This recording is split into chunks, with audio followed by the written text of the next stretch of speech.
seorang ibu yang mendapatkan hak asuh anak, ketika dia tidak bisa bertanggung jawab atas setiap rupiah yang diberikan oleh ayahnya untuk anaknya, ini juga merupakan salah satu bukti bahwa dia tidak amanah dalam mengelola keuangan yang memang semata-mata itu hanya untuk kepentingan anak. Karena judulnya juga adalah uang pemeliharaan dan nafkah anak. Jadi kalau misalnya sedikit saja digunakan bukan untuk pemeliharaan dan nafkah anak, berarti sudah menyimpang. Menyimpang dari ketentuan, menyimpang dari kepatutan, menyimpang dari semuanya. Jadi saya kira yang seperti itu. Ini sebenarnya bukan hanya untuk perkara ini, saya kira di perkara-perkara yang lain yang mungkin sama seperti ini, ya namanya uang nafkah, ya harusnya memang yang menikmati anaknya. Ya banyak kasus yang kadang-kadang anaknya nggak menikmati, malahan nggak sampai, sehingga anaknya terlantar. Kalau sampai anaknya terlantar mungkin lain lagi perkaranya, kan begitu, sampai menelantarkan anaknya. Tapi kalau anaknya nggak terlantar tapi penggunaannya itu atau uang itu sebesar itu tidak semata-mata digunakan untuk pemeliharaan dan nafkah anak, pendidikan anak, kan juga ini kan juga menurut saya juga adalah suatu penyimpangan. Ya, judulnya aja untuk anak. Tapi kalau digunakan untuk yang bukan untuk anak, ya simpulkan sendiri apakah itu dibenarkan atau tidak. Mungkin ada indikasi atau dugaan penggunaan tidak semestinya atau gimana? Kita nggak usah bicara masalah indikasi, kita bicara masalah kelaziman saja. Kelazimannya kan kalau kita sebagai wali atau sebagai orang yang dipercaya untuk mengelola satu keuangan untuk kepentingan orang lain, dalam hal ini anak, kan kita harus bertanggung jawabkan. Kan ini kelaziman saja. Jadi dari hasil pertanggungjawaban itu juga sebenarnya ini membantu Ruben atau membantu siapapun untuk mendapatkan gambaran berapa kebutuhan per bulan anak-anak. Kalau nggak pernah dipertanggungjawabkan, kan kita nggak tahu berapa kebutuhan per bulan anak-anak. Begitu nggak dikasih, nanti dibilang nggak memberi nafkah anak. Ketika ditanya, nggak mau diberikan. Jadi kan ini sama aja seperti makan sebuah simalakama kitanya. Bang, bicara soal prosedur, mungkin itu biasanya akan Abang memohon dulu ke pengadilan, nanti pengadilan memerintahkan untuk audit atau gimana, Bang? Nantilah, ya masalah teknis itu nanti kita biar lakukan secara tersendiri ya. Karena kalau kita mau sampaikan sekarang kan saya kira nggak ada gunanya juga. Tapi yang pasti akan disampaikan untuk wacana itu. Sudah pasti kan, makanya saya katakan bahwa ini akan menjadi sesuatu hal yang akan kami tidak hanya bicarakan di ruang publik, tapi juga akan kami bicarakan di dalam ruang pengadilan. Karena kami nggak mau ini hanya sekedar gorengan-gorengan di ruang publik seperti yang selama ini terjadi. Oke, Bang, tadi kan Abang menyinggung juga soal kartu kredit ya Bang. Di podcastnya ini juga Ruben sudah menjelaskan bahwa dirinya pun tidak pernah merasa memakai dan bahkan tidak mengetahui itu si S ini mendapatkan kartu kredit dari mana. Itu awalnya seperti itu gimana sih Bang? Saya nggak tahu awalnya ya, masa kartu kredit saya nggak tahu. Ya, yang pasti adalah Ruben mengatakan setiap bulan dia ditagih untuk membayar setengah dari penggunaan kartu kredit S yang katanya untuk anak. Nah ini kan harus dibuktikan, harus dipertanggungjawabkan apakah benar-benar pengeluaran yang diberikan oleh Ruben itu adalah untuk anaknya atau bukan.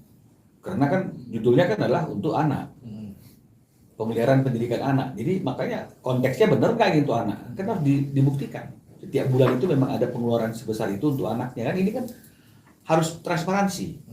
Jadi jangan dibilang misalnya itu masa harus ada kwitansi atau ini misalnya seperti itu. Memang ya kalau kita baca dari banyak artikel, banyak publikasi tulisan-tulisan, ya memang harus seperti itu, karena hubungan kita dengan ayahnya anak-anak itu kan sudah nggak ada hubungan apa-apa lagi. Jadi setiap pengeluaran yang kita keluarkan dari uang ayahnya anak-anak yang untuk anak-anak itu kan harus tetap dipertanggungjawabkan. Memang harus ada catatan, ada pembukuan, jangan nggak ada.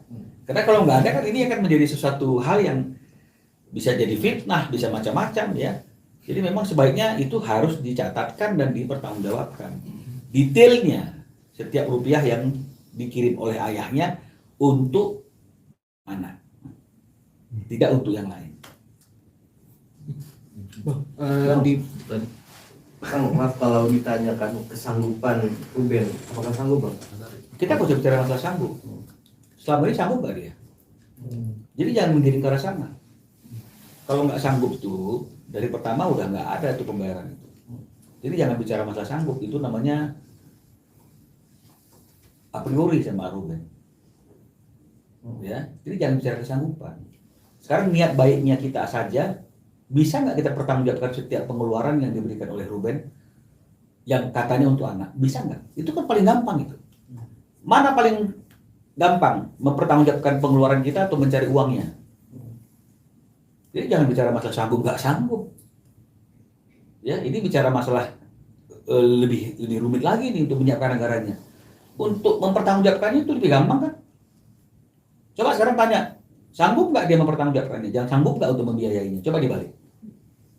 Ini yang kadang-kadang saya nggak mau kalau teman-teman minta keterangan wawancara dari saya, karena selalu perspektifnya keliru. Jadi nggak guna saya memberikan atau memberikan wawancara kalau misalnya kemudian perspektifnya saja sudah tidak netral, tidak memahami apa yang kami maksudkan gitu. Ya bicara masalah kesanggupan Ruben, sama Ruben sanggup nggak gitu loh.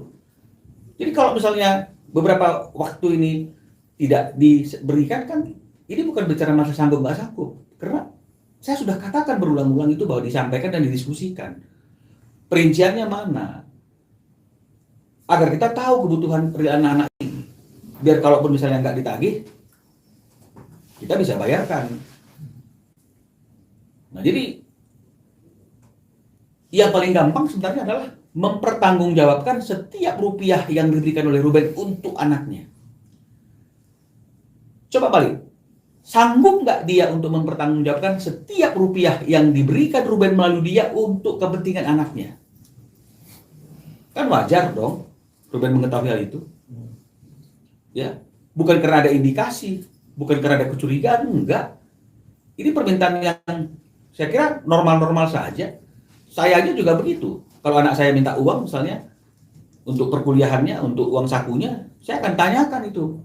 Kemana aja penggunaan uang itu? Kan nggak perlu ada indikasi. Ya, ada yang lain? Mumpung saya masih di sini. Bang, soal itu mungkin Bang, tadi kan disebut soal hari ini tuh kata pihak kuasa sana tuh laporan soal PR yang dari hakim itu Bang. Dari pihak sana bilang kami nggak masalah, kalau dari pihak Abang gimana Bang? Kan sudah disampaikan dalam ruang mediasi. Ya, PR itu hanya yang tahu itu adalah para prinsipal. Bahkan ada permintaan secara tegas oleh mediator itu mengatakan bahwa jangan ada keluar sepatah kata pun tentang PR itu dari para kuasa hukumnya. Kalau memang misalnya perlu bantuan kuasa hukum untuk merealisasikan PR itu, silakan. Tapi jangan itu menjadi bahan yang disampaikan di depan media. Disampaikannya nanti tentang PR itu pada waktu pertemuan mediasi berikutnya. Jadi saya nggak mengerti kenapa kok misalnya ada orang yang kemudian bicara tentang PR, kami nggak bersedia, nggak ini, kenapa kok mesti dibuka dari awal? Kan PR itu kan bukan sesuatu yang harus dipertanggungjawabkan, bukan sesuatu yang perlu diinformasikan ke masyarakat, ke publik. Apa pentingnya masyarakat tahu tentang ada PR atau tidak ada PR? Berhasil atau tidak berhasilnya PR itu apa kepentingan masyarakat? Nggak ada kepentingannya. Kepentingannya hanya bagi pada prinsipal itu dan kepada mediatornya. Jadi makanya harusnya berkaitan dengan apapun yang menjadi amanah daripada mediator itu, ya nanti disampaikanlah di depan mediatornya. Ya, kalau misalnya kemudian ada bantuan memang diminta oleh masing-masing prinsipal untuk kami lakukan, ya itu kan hanya untuk kami sendiri saja. Tapi semua hasilnya berjalan atau tidak berjalan, itu kan harusnya orang pertama yang harus mendapatkan informasi itu adalah mediator, bukan publik, bukan media. Setuju ya? Jadi saya nggak ngerti juga kenapa rekan saya itu bicara tentang PR sebelum dia ketemu dengan mediator. Kecuali kalau sudah ketemu dengan mediatornya, mediasi, kemudian dia boleh hasil mediasinya, misalnya PR-nya, kalau PR begini boleh. Ini belum ketemu dong sama mediatornya. Kenapa orang pertama yang mendapatkan informasi itu bukan mediatornya, tapi kok malahan media yang diinformasikan? Ini juga sebenarnya kan Kalau kami sih ya sangat menyayangkan Hmm. hal seperti itu. Meskipun ya hak berbicara tentu ada pada masing-masing pihak. Bang, mungkin dalam postingan abang juga mengatakan bahwa adanya surat lelang kan diberikan 5 hari sebelum objek dilelang itu oleh KPKNL. Mungkin bisa dijelaskan terkait Loh, surat. ini kan saya sudah jelaskan. Ya, saya sudah jelaskan dan saya rasa cukup jelas. Mekanismenya memang seperti itu. Jadi kita nggak bisa bedakan surat peringatan dengan surat lelang. Kan yang terjadi seperti itu. Klien kami di framing seolah-olah objek yang menjadi jaminan itu dilelang. Dasarnya apa? Surat lelang? Enggak, surat peringatan. Surat peringatan ketiga. Kalau namanya surat peringatan, ya jangan yang ketiga. Surat peringatan ke-10 pun kalau namanya surat peringatan, ya surat peringatan.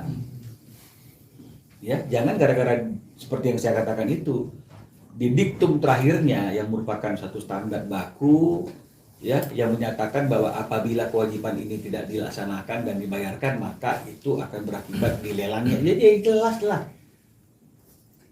Tapi itu bukan surat lelang. Karena kalau satu objek jaminan mau dilelang kan saya sudah jelaskan itu bagaimana mekanismenya. Bank itu harus mengajukan permohonan dulu, ya, kepada KPKNL atau Balai Lelang. Diperiksa secara legalitasnya sudah benar nggak ini, sudah bisa dilelang apa belum. Kemudian ditentukan jadwal lelangnya, ya, sekurang-kurangnya 5 hari sebelum jadwal lelang itu pemilik jaminan, sekali lagi, ya, pemilik jaminan itu akan diberikan surat pemberitahuan. Nah sekarang saya tanya, pemilik jaminan siapa? Yang bilang nggak tahu menau dan nggak terlibat masalah itu siapa? Terus surat lelangnya harusnya ke siapa? Surat peringatannya harus ke siapa? Jadi repot saya, jadi makanya saya males tuh karena teman-teman media juga ketika mengedit wawancara kita kadang-kadang mengambilnya bukan mengambil hal-hal yang menjelaskan suatu persoalan tapi justru menggantung gitu biar terus akhirnya ini jadi goreng-gorengan gitu, jadi berbalas pantun jadinya. Jadi nggak ada gunanya, mending saya jelaskan sesuatu itu dari viti saya. Ya, jadi jelaskan, jadi memang seperti itu. Mekanismenya 5 hari sebelum objek dilelang, surat diberikan kepada siapa? Kepada pemilik jaminan. Nah sekarang sejak kapan itu lelang itu digoreng-goreng? Kan kami sudah buktikan sejak Oktober 2025.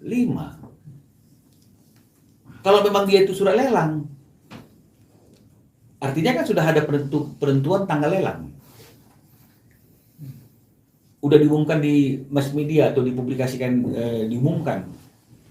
Nah sekarang saya tanya, udah ada pengumuman nggak tentang lelang? Jadi nggak capek kan? Kita ngomong sana, ngomong kemari, ngomong sini. Fokus saja lah mengenai masalah hak asuh anak itu. Ya, bagaimana tuh? Ya kan eksploitasi anaknya seperti apa? Pertanggungjawaban setiap pengeluaran yang katanya untuk anak itu mana? Kan itu aja sih lebih enak seperti itu bahasnya. Itu lebih real. Dan itu menjadi objek yang sekarang sedang kita sidangkan. Daripada bahas lelang nggak ada tuh sidangnya.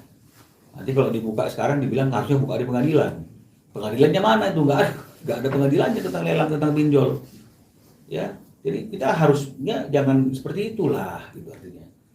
Jangan, ini bukan mau masalah menang-menang, mau cari menang, enggak. Buat apa kita menang dalam hal kondisi yang seperti ini? Oh, enggak ada. Ini kita hanya bicara mengenai masalah fakta saja lah. Menang kalah itu biasa dalam perjuangan. Bang Minala, mungkin kan tanggal 15 kan Koko akan ulang tahun nih ya. Artinya mungkin inilah momen mungkin anak-anak untuk bisa bertemu sama ayahnya sendiri. Mungkin dari pihak Ruben sendiri antisipasinya seperti apa sih? Belum ada ya. Kalaupun nanti menghubungi takutnya Belum nggak ada. ada Ya saya komunikasi. belum ada.